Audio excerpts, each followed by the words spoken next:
Okay, hello everyone. A very warm welcome to you all on behalf of the organizers of this event, the Doha Forum based in Qatar and the Simpson Center based in the United States. My name is Mariam Namazi. I'm here in London and I'm delighted to moderate today's discussion on this year's Doha Forum report. Of course, this year focusing on new and old crisis, global and regional cooperation in the age of epidemic uncertainty. Now, obviously, it's been a very busy year, 2020. There's been a terrible human cost to the pandemic, over 1.3 million deaths and 50 million confirmed cases of the infection. Of course, those are the figures as of early November. And it's shown itself not just to be a public health crisis, but it's also really exposed and exacerbated existing social and economic challenges. It's been a major test for political leaders, for global institutions, and it was all very unexpected. It happened on an enormous scale. It moved with breakneck speed. And as we know, it's given rise to this incredible feeling of uncertainty and loss of control. It's been a stressful, chaotic, emotionally disruptive, all of those things I think we've all experienced on some level. But I think also it's important to emphasize that this crisis has really highlighted the importance of common purpose, collaboration, and teamwork. So with that in mind, the 2020 Doha Forum report is being formally launched today. Now, this comes ahead of this week's Heads of State and Government special session of the UN General Assembly on the COVID-19 response. This is the plan for today's program. We're going to first focus on the initial international response to COVID-19 from major global institutions, of course, like the United Nations, the G20, the World Bank, and the World Health Organization. Then we're going to take a look at the role of the business community and civil society organizations, how they've partnered with those international organizations and governments in that effort.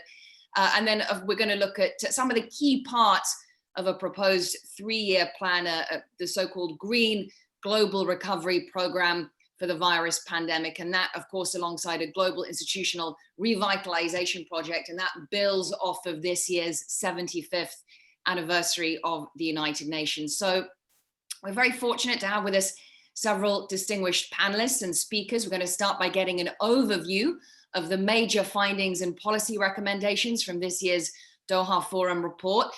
To that end, I will now introduce His Excellency Sheikh Mishal Al Thani, Ambassador of the State of Qatar to the United States and the former permanent representative of the State of Qatar to the United Nations. So the plan is first hear from Sheikh Mishal. We will then hear from President and Chief Executive Officer of the Simpson Center, Brian Finlay, and then I'll bring in the 4 panelists to shed some more light on the report's findings. We'll have a little bit of a discussion.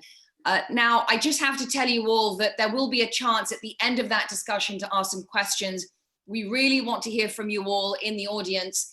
Please use the Zoom webinar Q&A function to post those questions. Keep them as focused as you can. Try to share your name, your country, your professional affiliation when you do that.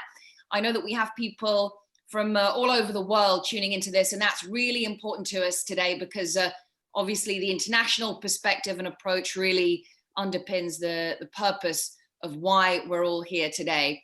And of course, it's how that sort of cooperation can help us deal with these challenges, sharing our experiences and our insight and coming up with those new solutions. So don't forget to start getting your questions in from now because we really want to hear from you. Our panelists want to hear from you as well. Let me begin then with Sheikh Mishal. Ambassador, the floor is yours. Good morning, everyone. Thank you, Ms. Namazi, for the kind introduction, and to Brian and the Simpson Center team for collaborating with the Doha Forum on such a timely and substantive report on the role that global governance, institutions, and novel public-private partnership can have in seeking a durable and equitable recovery from the pandemic. The COVID-19 pandemic is undoubtedly the greatest challenge to confront the international community in many decades. Over 1.4 million deaths, more than 60 million confirmed infections, and a projected 4.4% contraction in global GDP in 2020.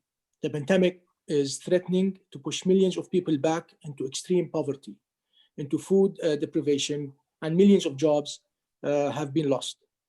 No country, no region has been spared or can tackle this challenge alone. If on the one hand, the pandemic exposed some challenges in international and global responses, on the other hand, there have been many instances of international solidarity and cooperation. Public-private actors pulled together for joint fundraising drives and other initiatives, such as the Access to COVID-19 Tools Accelerator and its vaccines pillars, COVAX. These are just a few of the many responses measures that illustrates the type of global coordination and solidarity needed. Under the directives of His Highness Sheikh Tamim bin Hamad Al Thani, Emir of the State of Qatar, Qatar revamped its international support on various fronts, including a contribution of $20 million to the World Vaccine Alliance and $10 million for WHO. We've also provided urgent medical assistance to dozens of countries, amounting to nearly $90 million. We are also extremely concerned with the impact of the pandemic on the LDCs, LLDCs, and SIDS. Sadly, these countries are now at greatest risk of losing hard-won development gains. Thus, it is critical that we support them responding to the pandemic effectively, and also help them to be on track to achieve the 2030 agenda. We are glad that Doha report makes specific mention of the challenges and responses needed to support these group of countries. We hope the forthcoming 5th United Nations Conference on the Least Developed Countries to be held in Doha 23-27 January 2022 will help building an ambitious new program for action for LDCs as the final decade of action for the 2030 agenda gathers pace. At home, Qatar was able to implement proactive responses that quickly identified COVID-19 infections and limited the spread of the virus, in addition to national stimulus packages to offset the sudden increase of unemployment in service sector. The undermining of global institutions, norms, and cooperation over the past years has further strained the multilateral system, which paradoxically is key to confronting present and future transitional risks and challenges. The pandemic has revealed that a collapse of the multilateral system is simply unacceptable, and that transitional threats require solidarity and multi-stakeholder forms of global collaboration among governments, civil society, and the private sector. No nation, no matter how large or how powerful, can alone address a pandemic or climate change. We are truly all in this together. We have seen over the past year the enormous solidarity among people worldwide and how innovative kind of public-private partnership have managed to respond to the virus and its economic effects. Moving forward, such partnerships can spur innovation through new technologies and by promoting decent job and wealth creation opportunities. In conclusion, only through truly multilateral and multi-stakeholder cooperation, facilitated by international institutions, can this global crisis be tackled. Furthermore, deriving important lessons from how the international community learns to better cope with the COVID-19 crisis over the coming 6 to 12 months will help strengthen global cooperation for better addressing older, more intractable global problems. Thank you.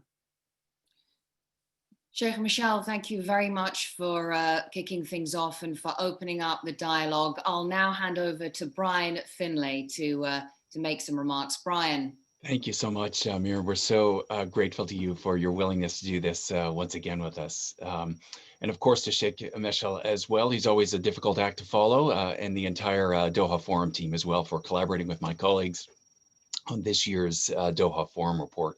Of course, Ambassador, we're despondent that we can't do this in person this year, but we'll really look forward to all being together in Doha next year, as you say. We're also thankful to Dr. Brundtland, not just for joining us today, but for co-authoring the foreword to this year's Doha Forum report. Thank you so much, Dr. Brundtland. We look forward to hearing from you a little later as well. And last, I just want to hold up Richard Ponzio, who, of course, as always, is our homegrown maestro and director of our Just Security 2020 program here at the Simpson Center. So colleagues, successfully meeting the challenge, not just of COVID-19, but also the other many global challenges that the ambassador referred to, from climate change to rising political violence requires not just an effective roadmap for modernizing our global governance infrastructure, but one that charts, I think, a durable and broad-based recovery from this pandemic. And so with your permission, Miriam, I'd like to just really briefly outline a few of the core elements of a comprehensive global recovery plan that are proposed in this year's report as it relates specifically to global governance and with a focus really on 4 critical dimensions. So those are number 1, not surprisingly, public health, human rights, and social protection. 2, building economies that are robust, efficient, and fair. 3, economic recovery that doubles as effective climate action. And lastly, a greater and more inclusive digital connectivity. So with that, I would just like to also touch on 3 other priorities, I think, for strengthening global institutions intended to complement and deliver on this global recovery agenda, all while keeping an eye, of course, on the some of the longer standing transnational challenges that we have struggled with for so long. So under the first dimension that I mentioned of global recovery, supporting public health, human rights, and social protection, we note in the report that the high coronavirus-related mortality rates in many countries, Brazil, India, and elsewhere, are due, in part at least, to insufficient healthcare systems, not surprisingly, and lack of access to water and sanitation facilities. Well, we can see I think, brightening light at the end of the coronavirus tunnel that we are all in together. I think we should also assume that this pandemic will not be unique in history, and therefore we called upon in the report for expanded investments for primary health care, sanitation, and public health. Under the second dimension on facilitating economies that are robust, efficient, fair, and opportunity building, particularly for entrepreneurs and for youth, we pointed to the fact that most countries are falling or have fallen into recession as a result of this crisis. And we see a projected 10% contraction in global trade, and therefore recommend in our report, for instance, the need to strengthen supply chains and modernize the global trading system. This might include, for instance, incorporating innovative technologies, fostering e-commerce, ensuring the inclusion of small and medium-sized enterprises, and so forth. For the third dimension, fostering a green recovery, decarbonization, and a broader knowledge base for climate action, we cite evidence on how, for example, only 1 out of every $6 of infrastructure stimulus back in 2009-2010 went toward climate-friendly investments that sourced energy from renewables. And we therefore propose that this time around, governments prioritize a green recovery as integral to national post-COVID-19 strategies. And I think this will help to ensure not just a cleaner environment, but healthier citizens, and importantly, to the ambassador's remarks, greater progress, I think, toward meeting the Sustainable Development Goals as well. And fourth and final dimension in the report focused on strengthening digital connectivity, infrastructure, and public awareness. So just during the recent lockdown in many countries, think about this: 463 million children globally were unable to access remote learning due to wide gaps in digital connectivity. Think about that for a moment.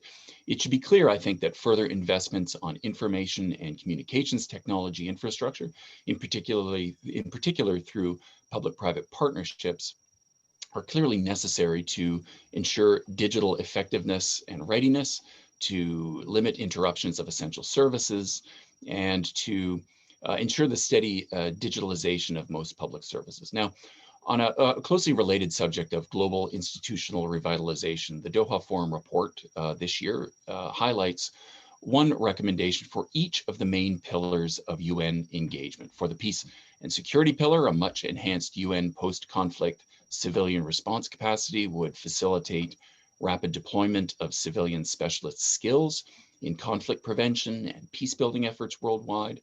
For the sustainable development pillar, a better alignment of UN and G20 priorities and symmetry, what we have termed G20 plus, could accelerate recovery from COVID-19. For the human rights pillar, strengthening a rather stronger working ties between the Human Rights Council, the International Criminal Court, the UN Security Council, could certainly reinforce the effectiveness of each of those institutions.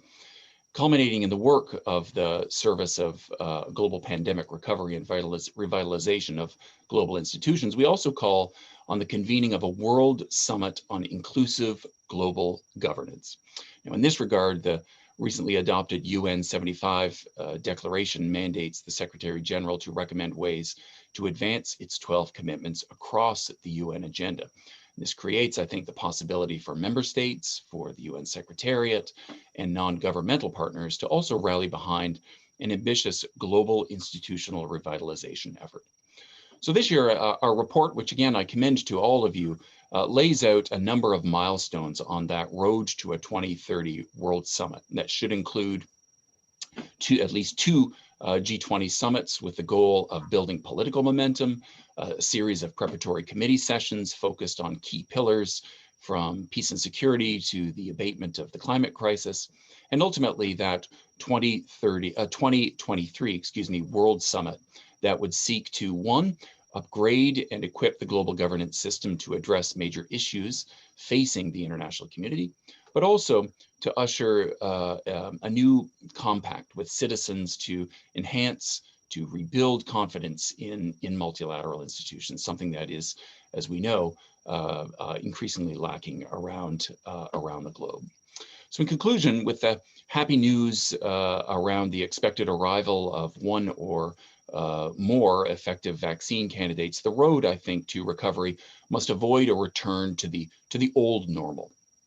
This is particularly so as we confront, I think, an even more worrisome slow motion pandemic, if you will. And I speak, of course, of climate change.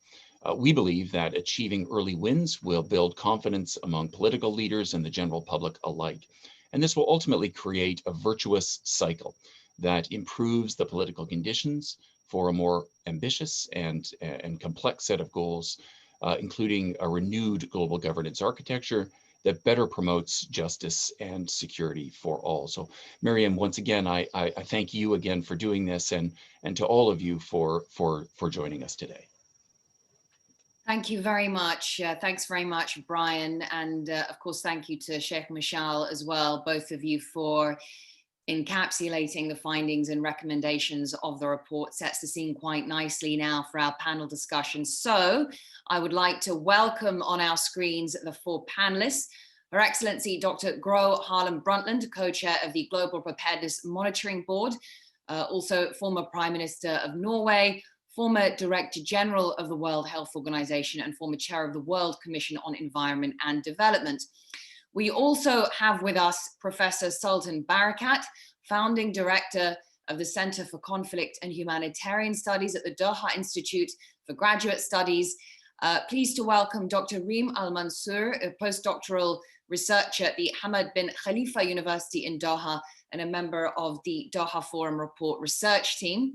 And last but not least, Dr. Richard Ponzio, Senior Fellow and Director of the Just Security 2020 program at the Simpson Center. So thank you to the panelists for joining us. And Dr. Brundtland, if I can start with you, as we were hearing from Sheikh Mishal there and Brian as well, really over the past year, we have seen the pandemic pose a very clear, difficult test for the international response, which has been slow and divided. Have international global institutions failed us in their response?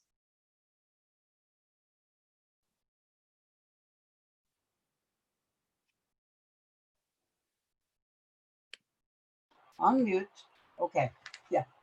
Certainly, we do need a much more and stronger leadership at all levels, and we do need reform of our international system. This we have seen over these last 9 months. We should all now have learned about our interdependence and the dangerous attacks on our multilateral system by the leading country building our system after 1945 has undermined our ability to tackle the greatest crisis the world has faced since the Second World War. So preventing and tackling pandemics is in fact the foremost example of a global public good, and it requires global cooperation. COVID-19 has demonstrated the world is not prepared and was not prepared, and that our existing global system is woefully inadequate. Now, the GPMB, the Global Monitoring Board that you mentioned, has called for extensive reforms and a UN summit on global health security to strengthen. Oh, something happened here. Am I there? Yes, yes, we can hear you. Oh, good. Yes, yes, we can hear you. I think something happened. No. So to strengthen and direct a global health security summit, which we need in even before 23, which is the proposed broader agenda of the Doha report.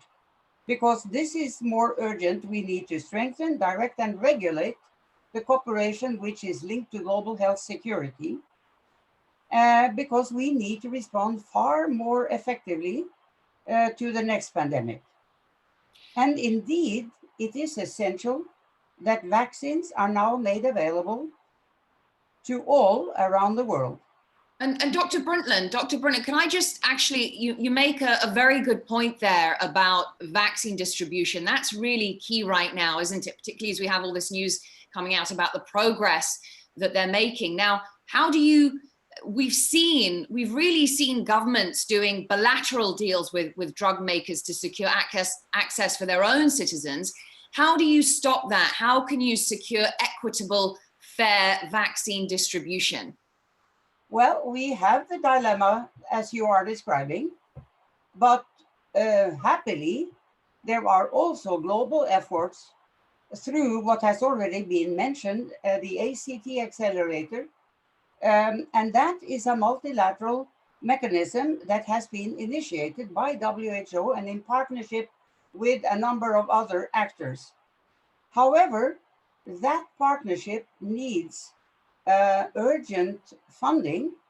In fact, the world's richest countries now need to contribute to the 30 billion that are needed from now and through 2021 to make possible distribution of vaccines across the world, first to critical personnel and then gradually to the whole population. Right. Okay, well, let me pick up on that point, Dr. Brunton. Let me head to Professor Barakat, because actually you have done a great deal of research on fragile conflict-affected countries. I wanted to ask you about that point that Dr. Brundtland makes, because there was some analysis from Duke University finding that high and middle income countries have already purchased 3.8 billion doses of promising vaccines. They have options for 5 billion more. The concern now is that billions of people in developing countries could be waiting until 2024. So, Professor Barakat, with the rich taking the lion's share of future vaccine doses, are the world's most vulnerable going to be left out? I think the likelihood is that, yes, they will be left out. And this is not the first time they are being left out. They're suffering from many other diseases and issues that are spread in fragile states that have not been considered by the rich countries for a long time. What is particularly difficult when it comes to COVID-19 is that the nature of the disease requires really an attention to public health, and public health requires strong institutions locally for it to work. And many of those fragile states for many, many years have turned their attention from national public health to curative health and primary, very basic health support. And this is what the international community has been providing to them. So far, the numbers coming from those countries are not very high. And I think that's largely because the reporting is not there. But it could also be because of the isolation they're in. And that could be maybe the silver lining for being in a zone of conflict, is that they have not really mixed with the rest of the world. The connectivity has been very, very low, and maybe the disease has not spread as much. But that doesn't mean that it won't as we relax again and the third wave may be coming in the coming few. Professor Barakat, can I ask you then, if you, I mean, just to get a sense of the economic and the health consequences, they're huge, aren't they? If you vaccinate the entire EU and the US because they have the wealth to afford it, I mean, or if you have 30 or 40 countries that have vaccines and then over 100 that don't, the epidemic just carries on. It keeps moving around. So there's no going back to normal after a vaccine. There's no normal for commerce, trade, travel, tourism, unless you slow the pandemic globally.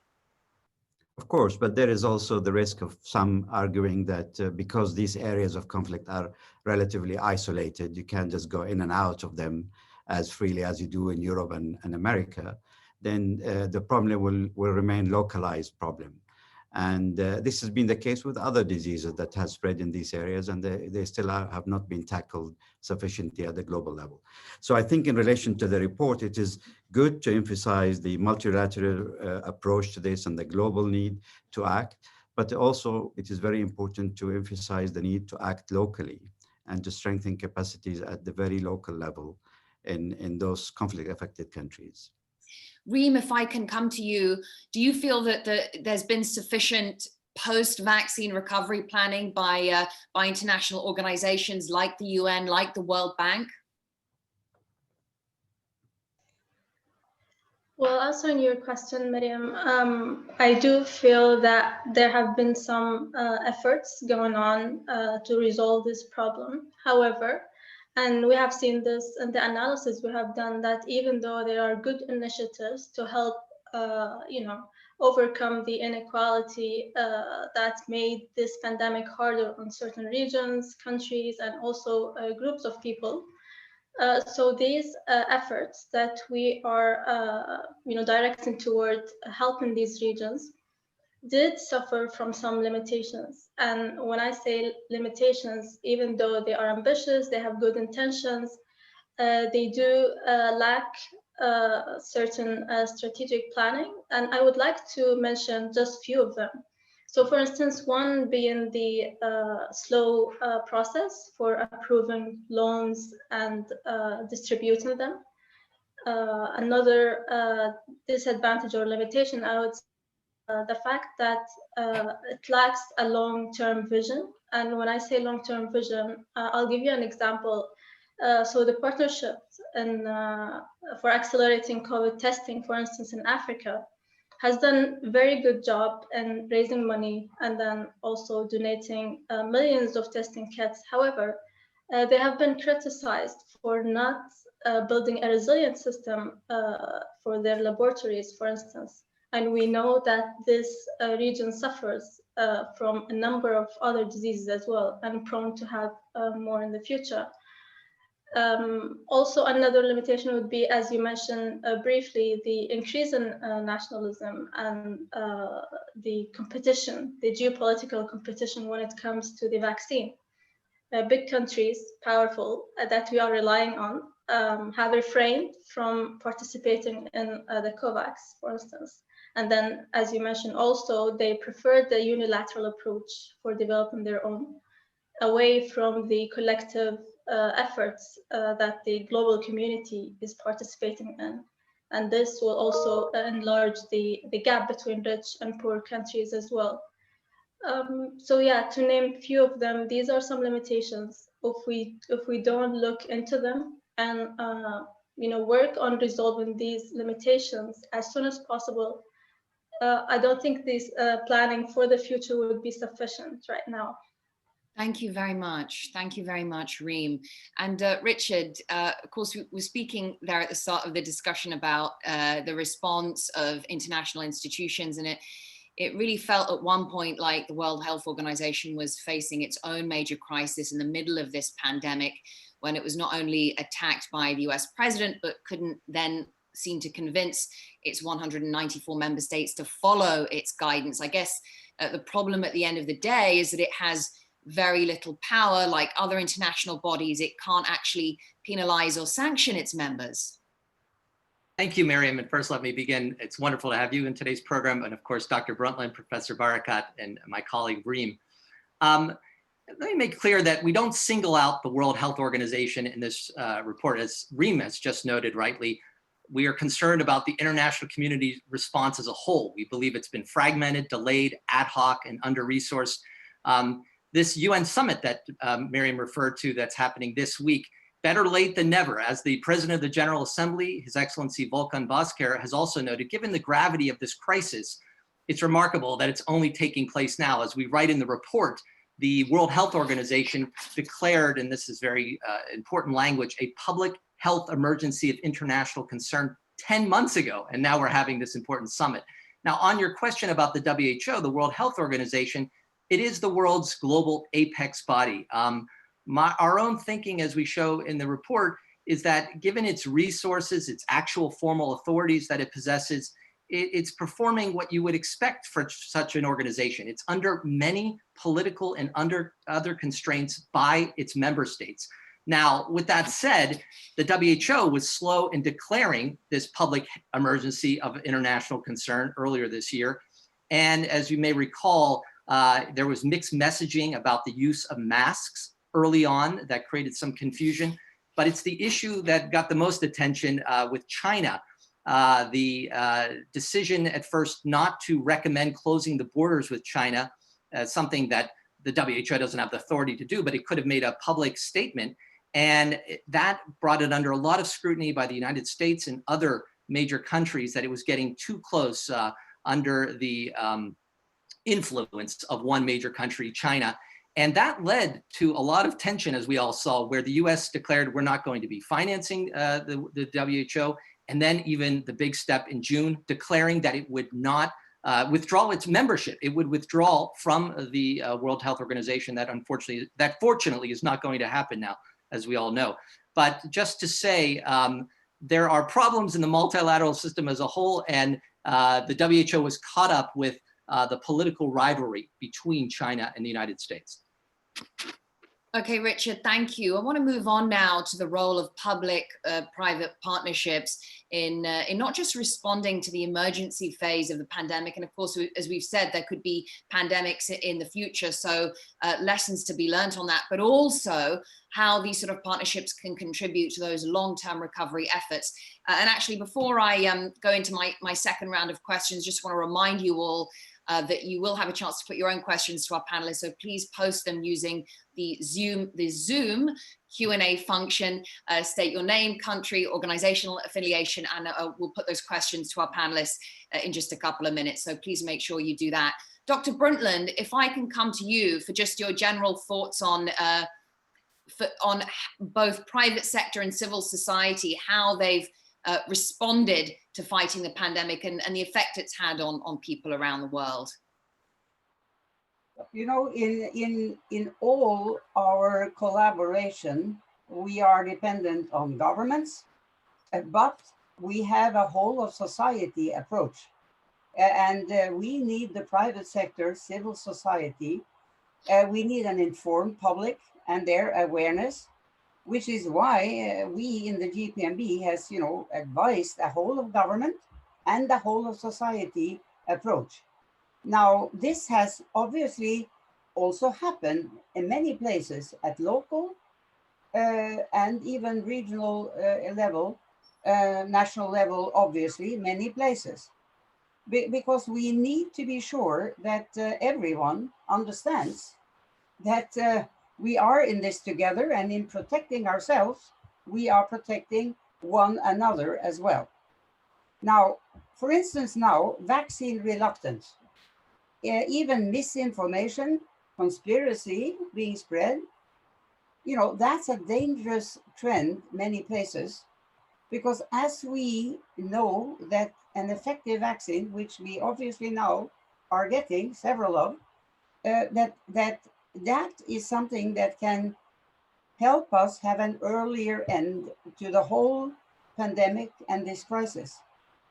So here is also something that needs collaboration across all sectors involving the private sector to help us ensure that public awareness and public knowledge is addressed in such a way that we can do the right thing to avoid a worsening of the situation. Now, non-state actors played a pivotal role also in the creation of the ACT accelerator that we have already discussed several times. Without international organizations and private-public partnerships, we wouldn't have been where we are. But of course, as we have both the professor has said and I have said, there is lack of funding. So it's urgently necessary to promote and to help that public-private partnership to do what we all are dependent upon, to spread the vaccine and the therapeutics and all that is needed across the world. Richard, Dr. Brundtland speaking there about there being a lack of funding, and then, there has been also concern about the unintended consequences of public-private partnerships. For example, Oxfam recently reported, as you know, that 32 of the world's most profitable companies are on course to exceed their profits from the past 4 years by 109 billion in 2020. It's the same story with the world's 25 wealthiest billionaires. They've managed to increase their wealth this year as well.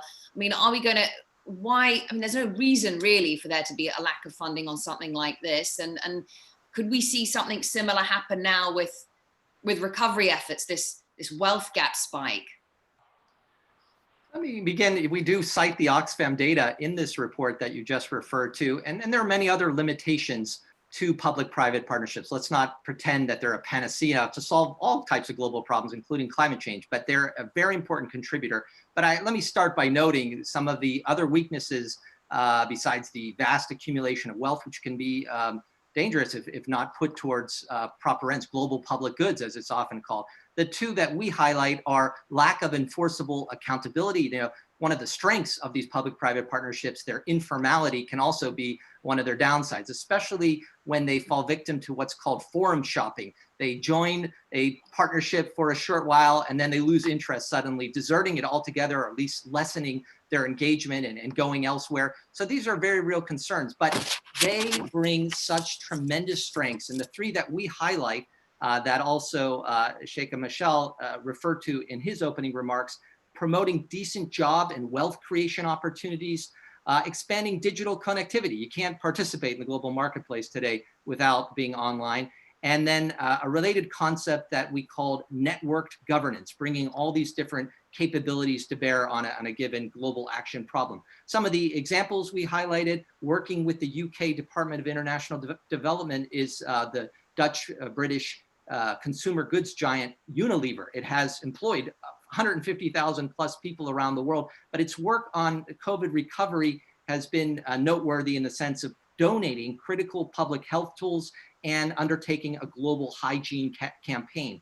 Something that we highlighted at our UN 75 Global Governance Forum in September that Dr. Brundtland and Ms. Namazi participated in was the ITU, the International Telecommunications Partnership Dialogue for Connectivity. This is with some of the big giants in the tech world: Google, Facebook, Microsoft, many other digital service providers. They're focused on the 3.6 billion people that are estimated to not be online and have access to affordable internet.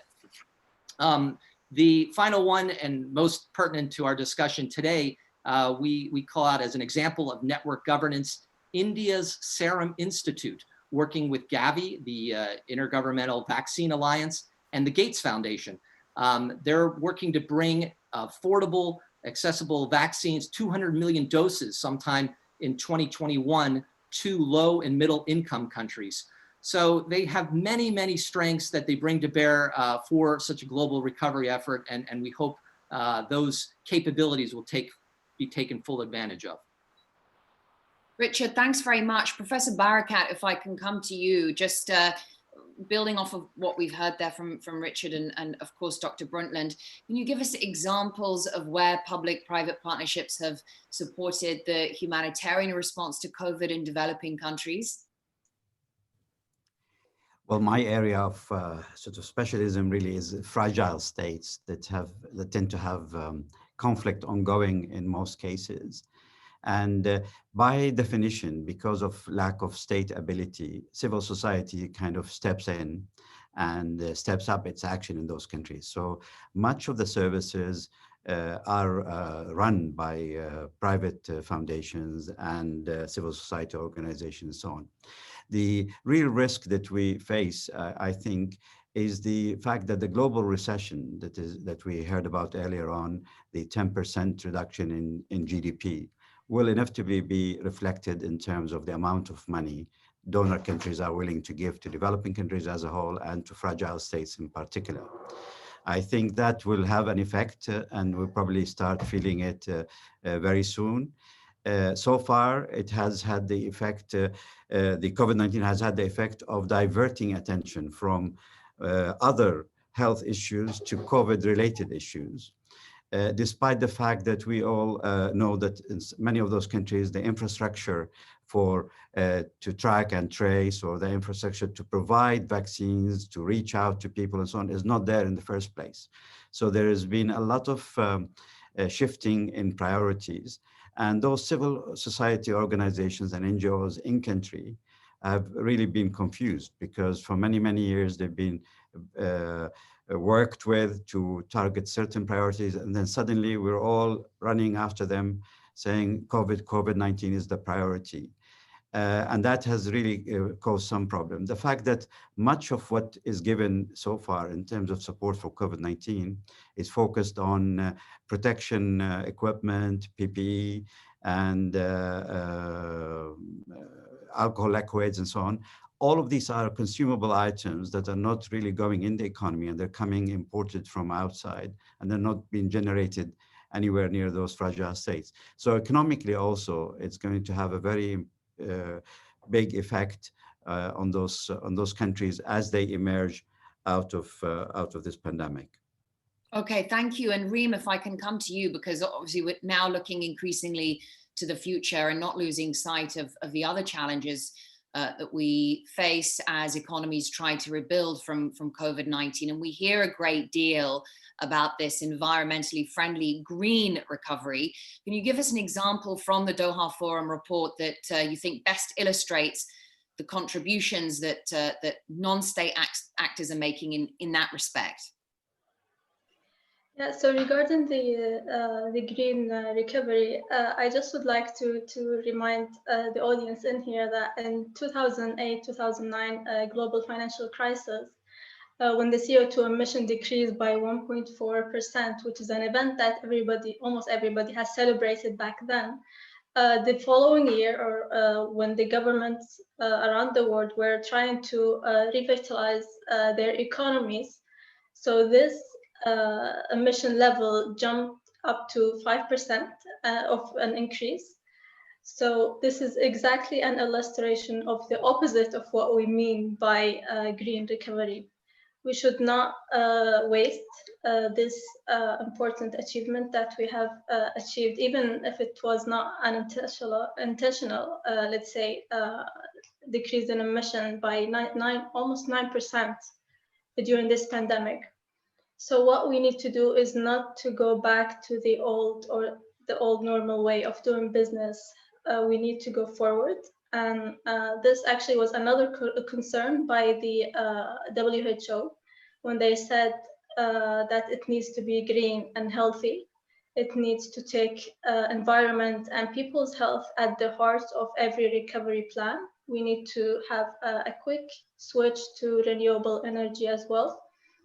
And to give you an example from the top country that has been ranked from the Global Response Index, which is New Zealand.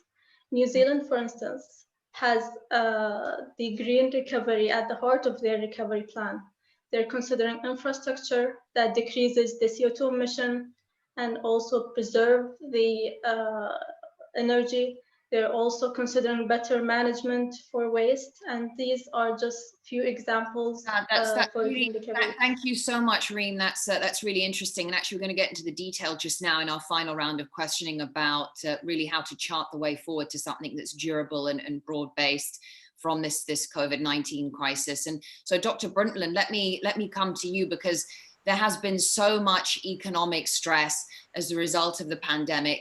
Is it possible then to tackle COVID-19 and climate change at the same time? Yes, I do think so. And I think not only people understand the interdependence that we all share, much more now because the COVID situation has affected people much more acutely and directly. But the consequences of that awareness is that we realize that the climate issues that seem further away from many people are of the same kind. They show our interdependence. So I think our crisis this year will improve the possibility of moving much more effectively to deal with the climate crisis, and that people more than before will understand the importance of sustainable development. Now, in that context, we can already see not only many governments, not only in New Zealand, others are preparing to strengthen their climate efforts. I mean, now we are having a new administration in the US, which will help all of us, that's for sure. But in any case, you see it in many places that there is an improvement in the attention also to climate. And also, much of the business community is aware that the reduction in emissions that Dr. Reem just referred to, that this time they know the trends forward means the climate is going to give more financial risk to investments in fossil fuels. There is a change in the atmosphere also among the business community. And that will help all of us, the governments, people at large, and of course, the business community as such, that we are understanding this more deeply, all of us. So I believe we are could be moving in the right direction, dealing with planetary health, public health, and climate at once. But let me add another issue in this context, and that is that I mentioned that our system, our mechanisms were woefully inadequate when the pandemic started. One of the issues that we saw from the GPMB is that our financial institutions, the World Bank and the IMF, they did not have a system that made it possible to deal with the economic recovery that was necessary, given that we had all the economic impact across the world, and of course, certainly to poor countries. Indebtedness has been partly dealt with, but indebtedness in so many global South countries can fundamentally undermine global recovery in the economy, but also with regard to the broader issues that we are now talking about. So here we have a big challenge to help with the indebtedness, especially in the global South. Thank you very much for that, Dr. Brundtland. And can I just ask you really briefly, if you wouldn't mind, I'm struck by what you said there about the cost of inaction when it comes to climate change. And actually, it was insufficient. Climate action was insufficient even before the pandemic. We've not reduced our greenhouse gas emissions in line with the advice. You must be worried about the worst effects of climate change being much more serious than the disruption from the coronavirus. Of course, the whole climate situation has proven that we have been too slow in addressing it over time, and that we now are in a situation where we really only have this decade to really turn the curve and get into a green development pattern. So it means rebuilding better, but rebuilding greener is essential. And we don't have time to lose on this. But I think that has been illustrated by so many experiences during these last 10 months. Okay, thank you very much, Dr. Brundtland, for that. Reem, briefly, if I can come to you, COVID-19 has obviously collided with climate change. We've talked about that. Now, can you just give us one of the priorities or ideas laid out in the report about how you can integrate the two? Yes, Miriam, as Dr. Brian mentioned briefly at the very beginning when he went through the 4 dimensions, one of the dimensions that we are addressing as a recommendation is the environmental dimension, and also economic, where we also integrate in green economic at the same time. So addressing the problem of better management for waste, for instance. So here we're recommending circular economy. So this will not only reduce the negative impact on the environment, but will also present some opportunities for entrepreneurs and youth and their ideas. And we're also mentioning that we need to increase the scientific-based literacy on global warming as well within the 2 crises. So to have it in an accessible language, to publicize it and impart this knowledge in a simple language and build a momentum within the society that will help, just as we did, when changing the public's behavior during this pandemic. So we can do the same regarding the climate change as well. Thank you very much, Reem.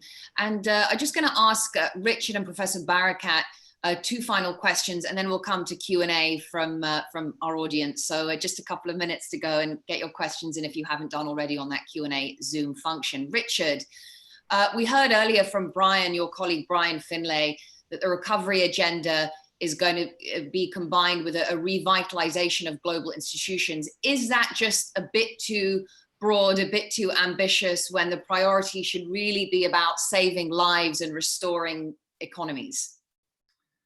It's true. They're both massive agendas, the global green recovery, as we've been discussing with Dr. Brundtland and Reem, and this renewal of global institutions, which my colleagues and I have been working on for a couple of years now. They have the same focus of harnessing talents and resources from a range of governments and of civil society, of course, the private sector we've been talking about today. You can make the case that, we need to sequence one after the other, or at least be on distinct parallel tracks. We come up with 3 very clear comments about why an integrated approach is absolutely essential. First of all, the need for smooth policy coordination. When you consider there's going to be the need for prioritization, budgeting issues, you're going to need to deconflict policy goals as you work in a unified direction. A second argument is just the issue of outreach and analysis of progress. You're going to want to have a multiplier effect by joining forces, as you know, a lot about communicating your messages and how they reinforce one another to streamline that effort. But I think the most important argument is that what would be seen as the secondary concern, strengthening these multilateral institutions, when we make progress in that regard, this will reinforce and build momentum for the recovery agenda. And the same can be said vice versa. But it's all about building confidence, not only in political leaders, but the general public, and creating what we call a virtuous circle that will improve the conditions both for recovery and for pursuing more ambitious, complex strengthening of our multilateral system. Now, just to deal head on though, the fact is the detractors will say, hey, we just got to focus on the key issue right now is getting the vaccine out and getting economies going again. But I'm so glad that this conversation has turned so much to the climate challenge. It's an even bigger event. And Dr. Brundtland, of course, in her World Commission in 1987, coined sustainable development. We need to put those issues at the forefront. And the Secretary General is giving a speech, a major one at Columbia University as this program is happening on the climate challenge. So we can't afford to wait a couple of years until the recovery has played itself out. The 2 issues go hand in hand and can be positively reinforcing.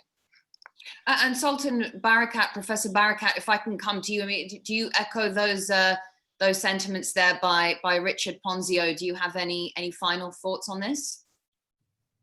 Very much so. The only maybe additional point to emphasize is that we really have to look very carefully at the financing of those multilateral organizations. And we need to accept that the challenges presented to us by this pandemic and in the future maybe others does mean that the finance has got to be more consistent and more targeted towards the core of those organizations. WHO and the challenges it faces is partly because of the change in its financing that they've suffered from over the last few years, where their real capacity in country and internationally have eroded over the years because many of the donors have shifted towards projects and sudden priorities and specific campaigns. And I think there is a need to reverse that somehow. And if we are serious about taking a global action, then we have to address this head on. The other point is maybe we need a greater degree of preparedness, including financial preparedness. I mean, maybe some form of a fund or an insurance policy to allow the world to respond to those nations that do not have the resources in these times of crisis, so that they don't have to compete with the well-off countries for vaccine and other priorities. There are a number of other issues I think one needs to look at, including the need to invest in digital connectivity. I mean, if one thing we learned from this disease is without having that ability in country, it's very difficult to track and trace and limit the spread of the disease. And it just emphasized again why digital connectivity is important, not just for day-to-day development and trade and so on, but actual health priorities globally. And I think these are the main points to emphasize, to add to what Richard has said. Thanks very much, Professor Barakat. And actually, now we can come to some of the questions that we have from our global audience on Zoom. You still have a couple of minutes to send your questions in, so please do that. And Dr. Brundtland, if I can come to you with a question we have here from Corey Bott from Canada. My apologies, Corey, if I didn't pronounce that correctly. So Corey is asking Dr. Brundtland about the negative consequences of unilateralism and national or regional protectionism in the months and years to follow when it comes to vaccine availability and distribution. I mean, we touched on this earlier in the discussion, but the question is, in what ways might unfair distribution lead to new conflict or security issues? Is that something that we need to consider? Well, it certainly is the major reasons why we need a global effort. Now, in Norway, some years ago, an institution called CEPI was created from the support of a number of countries for exactly seeing to it that as vaccines develop, you have a global effort and you have a responsibility as a country to be participating in the global distribution to other less fortunate parts of the world. That CEPI was already established, and it is part of what is happening with the ACT accelerating, working with them. So there are a number of initiatives and several countries who are part of also committing to share and to be part of funding the spreading of vaccine to other countries. However, it's not enough, which is why, I keep reminding people that the funding of ACT Accelerator and the vaccine initiatives is far from sufficient so far. And it's really up to rich countries now, including Canada, US, and others, to be part of finding that solution in time. Because as weeks and months now pass into 21, the distribution of vaccines to other parts of the world should already be ongoing. Dr. Brundtland, thank you very much. A question here, interesting question here about Richard. Richard, maybe we can come to you on this. From Alexander Gorolik with the Interstate Cooperation for Development, speaking in the context of economic recovery, is it not important for governments to raise the progressiveness of their taxes? So obviously earlier on in the discussion, we were speaking about the wealth gap and inequality. Does the tax system, particularly in wealthier countries, have to be addressed now? Absolutely. I mean, there's going to need to be trillions of dollars. We've already seen stimulus by the richest countries early this year, amounting to trillions to just as a stopgap measure. I wouldn't even, nothing close to the recovery agenda that we outlined in this year's report. But you know, what's so sad, and we highlight this in the report, the UN has only requested a $10 billion new fund for COVID recovery. Only a quarter of that has been met. A far fraction of what the World Bank and the IMF need. This is for dealing with the wider world, developing countries.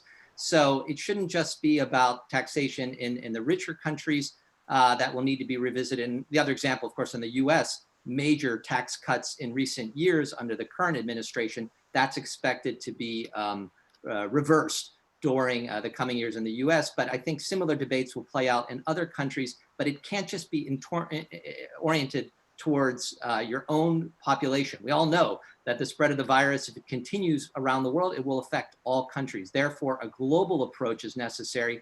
But final quick point I'll say, with the taxation and the role of government, the role of global governance, the role of public sector actors at regional and global actors that we highlight, they're going to be more critical than ever, not just because of the recovery from the pandemic that we've been highlighting, but we've gotten at the heart, I think, at the same time of the climate challenge, but this whole issue of where globalization, economic globalization is going, core issues of equity and justice surrounding automation. It's not just the trade debates that end up hurting some industries and others benefiting, but it's automation.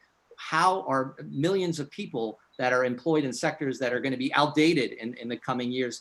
What is the role of public intervention? That has a lot to do with the taxation question that you pose.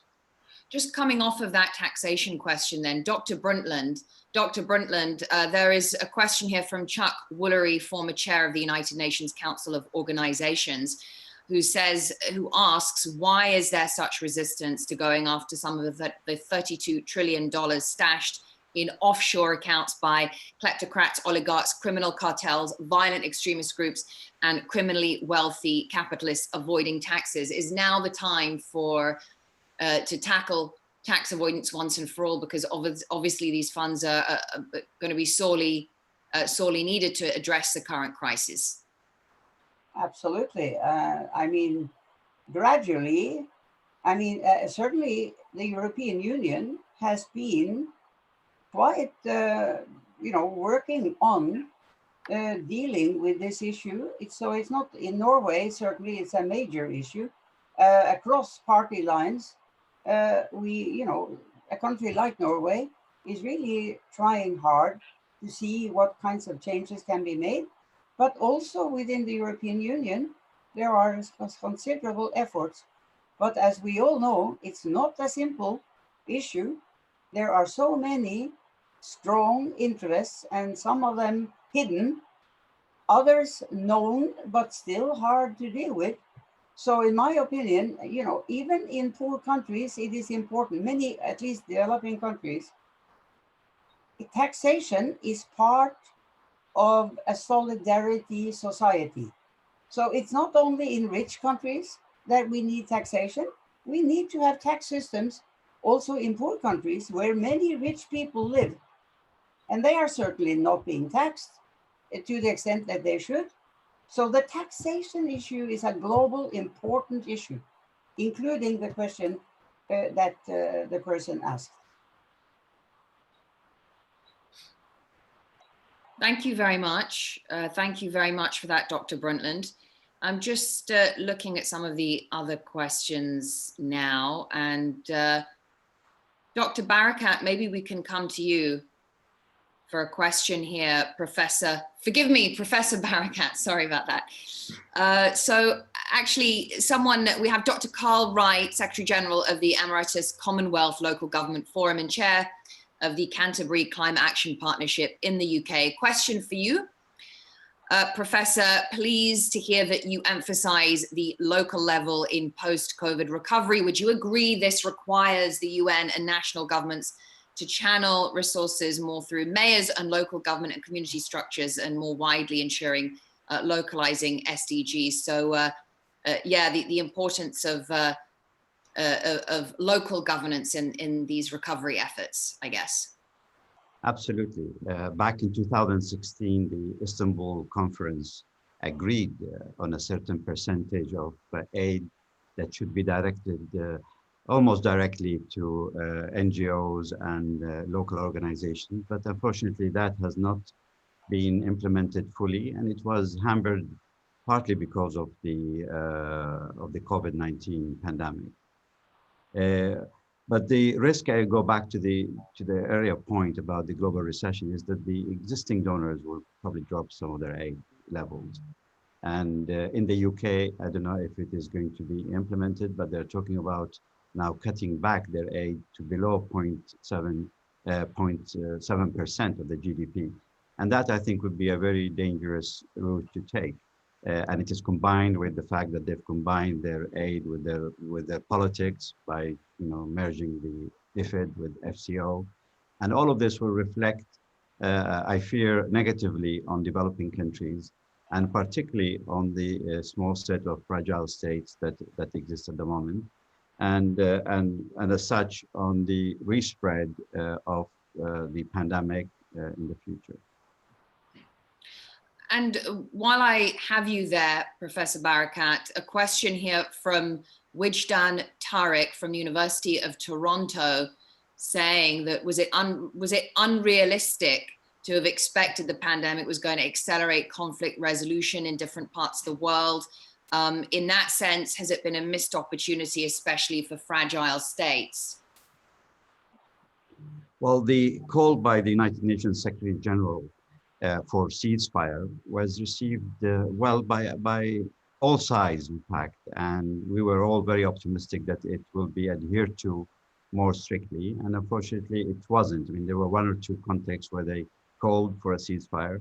So in that sense, it has helped focus people's mind on the importance of a ceasefire, of stability in order to deal with the pandemic. It has had other negative effects in that many of the conflict resolution activities or processes that are ongoing were not able to be held because people cannot travel as they used in the past. People are not able to meet face to face and so on. So there has been some delays.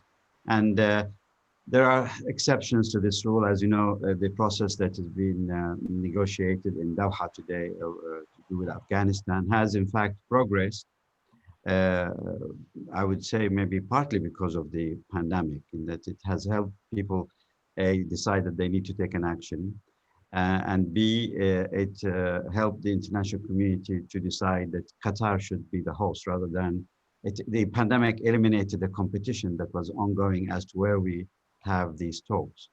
So it has, broadly speaking, there's been some positive and negative effects to do with the pandemic, but overall, the opportunity that existed by the call of by the UN Secretary General has not really materialized. Thanks very much. Reem, if I can come to you, a question here from Chris Williams from RT Pay, speaking about the need for well, millions of dollars of financial support because of the economic impact of the pandemic.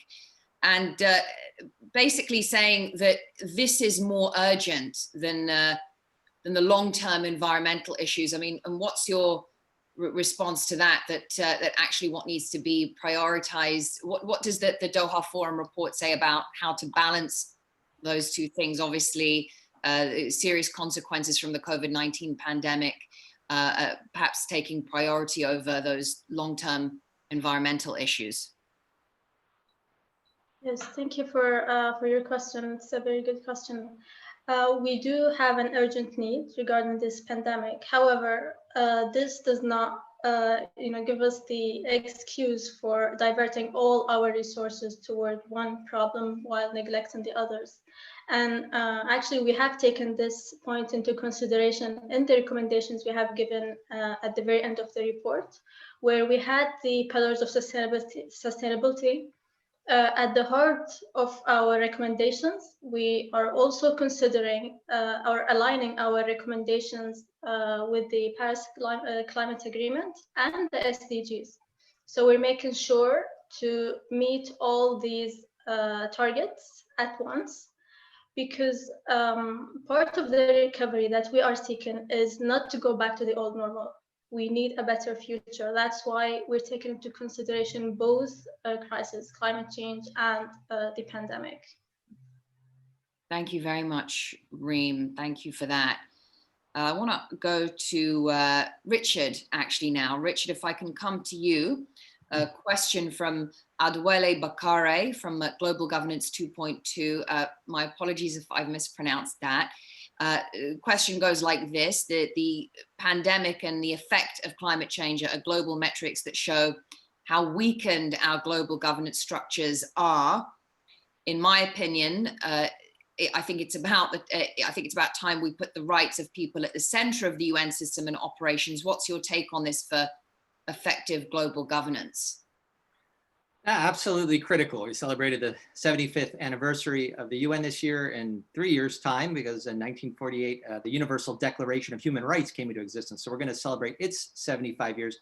Let's not forget, that we use the language of recent years, I think since the Millennium Declaration of 2000 about people-centered multilateralism, and new norms were adopted, responsibility to protect at a UN anniversary in 2005. So there have been advances, but what happened to those amazing covenants on human rights back in the 1970s? Political, civil, but also economic, social, cultural rights.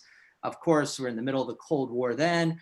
Today, it was been the post 9/11 international war on terror. And now, sadly, the COVID response, while, understandably, there have been constraints placed on societies out of their own safety, but some, we would argue, authoritarian governments, not all, but some argue that this is an opportunity to constrain societies' human rights, safeguarding basic human rights, and the whole issue of civic space at different levels of governments within countries, but we've even seen it at the UN. Everything has had to go online, and some meetings have been less accessible than they would be if we had the chance to interact with diplomats in New York directly. So bringing real teeth to this idea of a human rights-based approach in global governance and the forums of the UN, but more importantly, in action on the ground at the national, at the subnational level.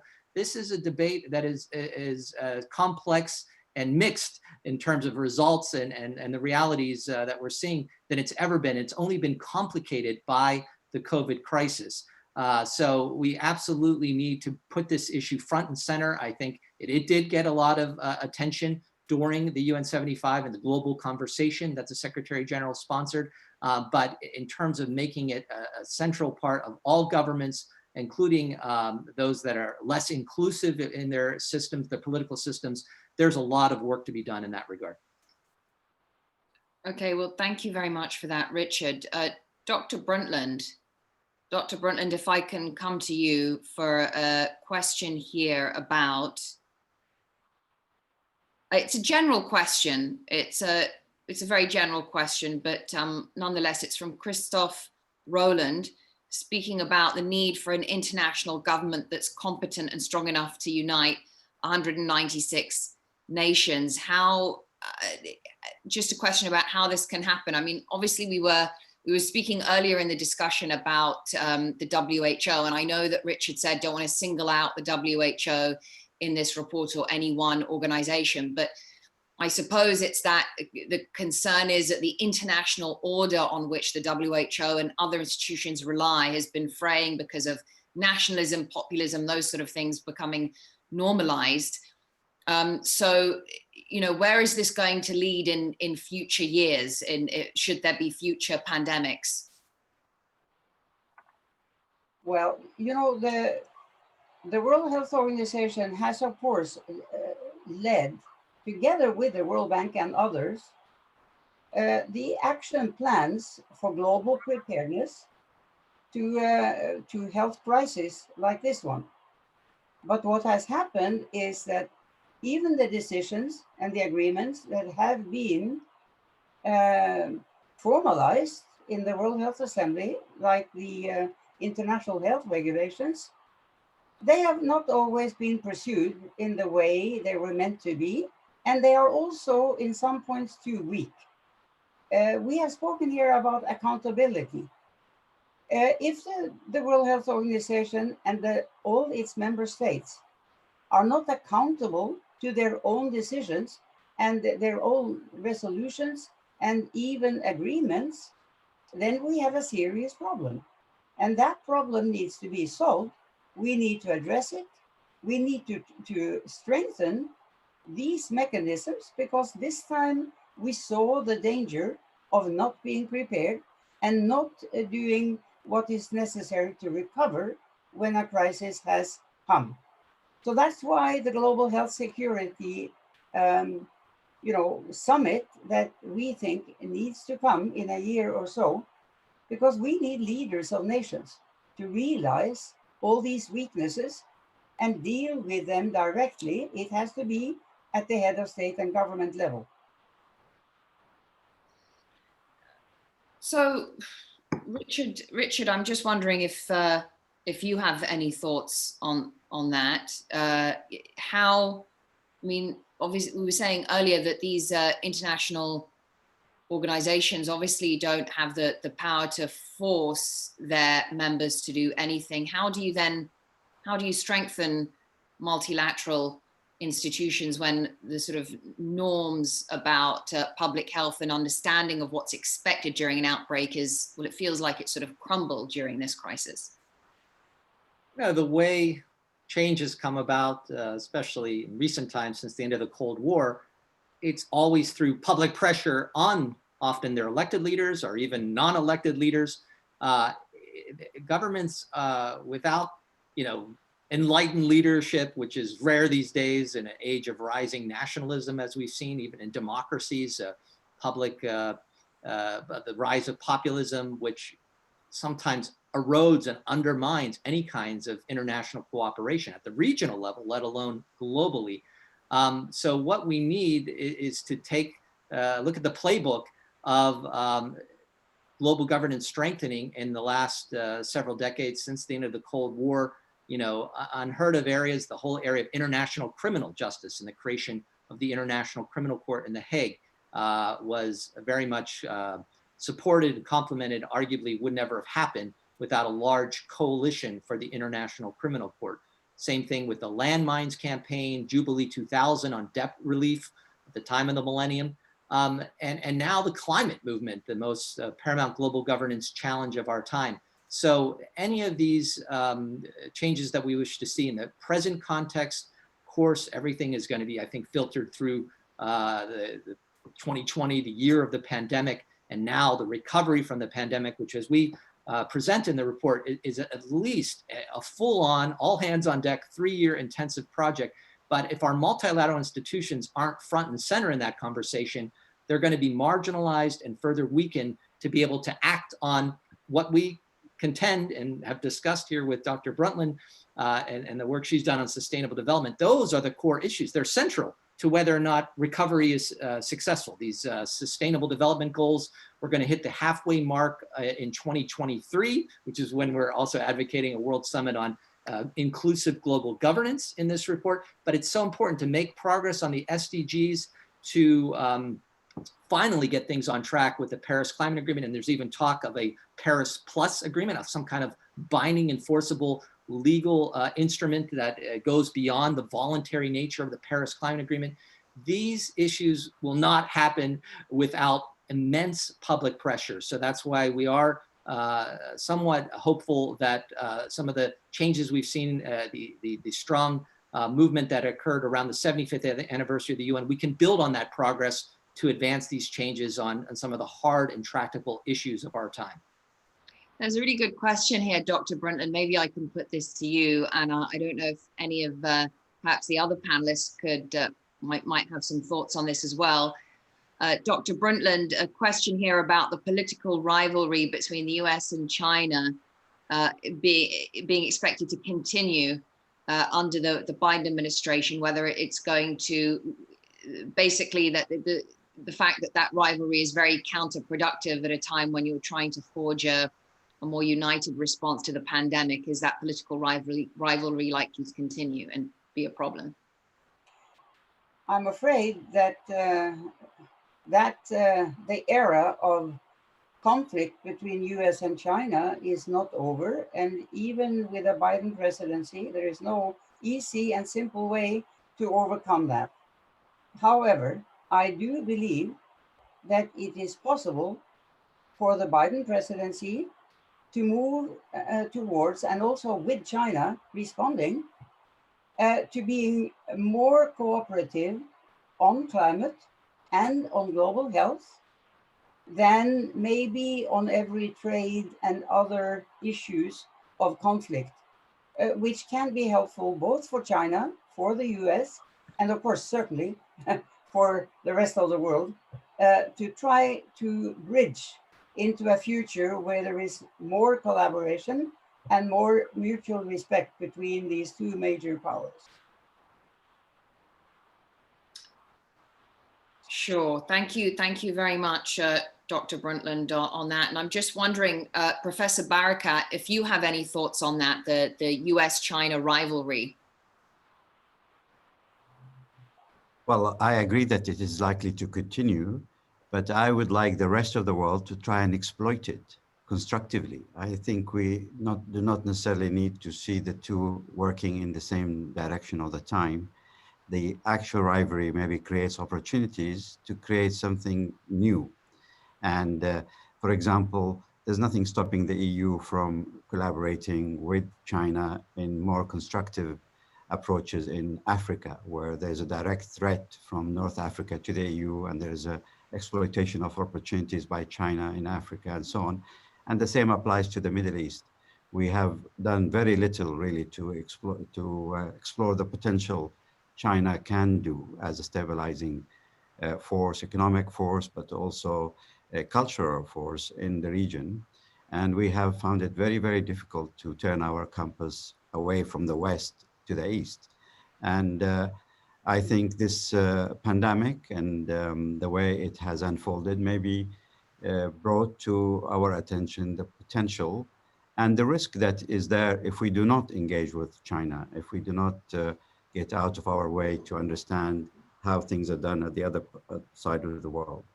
So my take is yes, there is likely to continue a rivalry, but the rest of us should try and find the best opportunity out of it.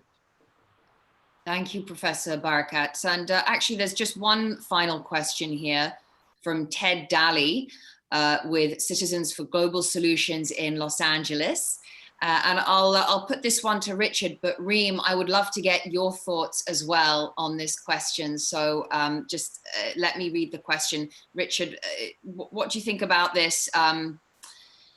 What is the ideal kind of United Nations system, structure of global order, and ethos of human unity that we ought to set out now to inaugurate by the year 2045? That's a big question, a good question to end on, and something that we actually give a lot of thought to in our research program. So I'm really glad. I think it's germane to this discussion, which is focused in this Doha Forum report to the next few years. But if we don't have a vision out the next 25 years, we really won't have the roadmap that we need, the longer term focus. And it's indeed important to reflect on this 75th anniversary global conversation that the Secretary General sponsored. Had a lot of talk around 2045, the 100th anniversary of the United Nations. The leader of that effort, under, of course, the leadership of the Secretary General, was the Undersecretary General Fabrizio Hochschild, and was constantly getting out to the younger generation, who, of course, are going to be in their prime and in leadership roles themselves when the UN has its 100th anniversary commemoration. And one would hope that by then we're going to see the transformational change that is absolutely critical, as we articulate in this report that we're discussing in today's panel. It's both crisis management and dealing with this critical issue of recovery, getting economies, people back to work. That needs to be the focus of the day. But we make the argument that some kind of reform, important modernization of the existing system goes hand in hand. And if one thinks, at least at these intervals of every 5 years of these major anniversaries, we can see some kind of substantive structural changes. By 2045, we might even see the big rebirth of the United Nations, a new model of global governance will likely have emerged by then. We think it will have something to do with multi-stakeholderism, engaging a whole range of new actors, and of course, rising developing countries that weren't even part of the UN's founding conference back in 1945. A final point is that, I'm so glad we talked about the global ceasefire today, because it's amazing that the peace and security agenda is usually getting all the attention, but everything has been overtaken by the pandemic or climate change, cyber attacks. But the fact is, and I'm glad Professor Barakat brought into the conversation, how rising political violence has been a horrific trend in the last 10 years. And there was not cooperation among the great powers on that simple language about endorsing a ceasefire for about 4 or 5 months in the Security Council this past year. And if you can't get the major powers to agree on something basic that's in everybody's interest, just for the health saving effects, let alone the wider implications, then we have a real problem. So, I'm so glad Reem is going to comment now, because if the younger generation doesn't take hold of the situation and build the United Nations that they want to see happen, the future that they want, which is also the description of the 75th anniversary, then we're never going to get these major countries to cooperate at the United Nations. So, Reem, let me get that you have the final word in this discussion. Tell us your thoughts on the reform and modernization of the existing systems that Richard was talking about there, and of course the role of the younger generation in that. Actually, I'm glad that you did mention this and addressing this question, because in one of the interviews with the younger generations talking about this pandemic, a young man said, we don't want to go back to the old days. We want to have a different future. So this actually inspired me that we need to do more as a younger generation. And the fact that this pandemic has been described as, a problem without border, made us feel that we are very highly connected. We are very similar. What brings us together are much more than what divides us. So we need to show solidarity. We need to show that we need to realize actually that no one is safe until everybody is safe. So, taking this point to the global community, encouraging like a very proactive leadership that will lead these initiatives, that should be where we start from. Thank you very much. And what a great note to conclude our discussion on. Dr. Reem Al-Mansouri, thank you. And of course, I would like to also thank the other speakers that we've had today, Sheikh Michelle and Brian Finlay, and of course, the other fantastic panelists, Dr. Brundtland, Professor Barakat, and of course, Dr. Richard Ponzio. And thank you very much as well to the organizing team. Been working with Christina and Banu and others. You can't see or hear them, but they've done a great job putting together today's program. And I'd also like to thank all of you in the audience for joining us today. Really appreciate your participation and your questions. And thank you very much for engaging in the discussion. I think that's a really important part of what we're trying to do here. So yeah, I would like to thank you on behalf of the Doha Forum and the Simpson Center. And don't forget that, of course, the report can be accessed on both of those platforms online. So make sure you check it out. Some great insight there about how global and regional organizations can pull together to respond to the crisis now, and of course to future pandemics and the other challenges as well. I think 2020 has really served as a powerful reminder of the vulnerabilities that we face, but maybe it's also given us the opportunity to show more appreciation and empathy towards each other, and to try and make a positive difference in each other's lives. And also want to remind you about the UN General Assembly's COVID-19 response high-level meeting tomorrow and Friday, which Richard mentioned earlier. That's going to be broadcast on UN Web TV. So that meeting taking place. Do enjoy the rest of your week. Thank you very much for joining us. Until next time. Bye-bye.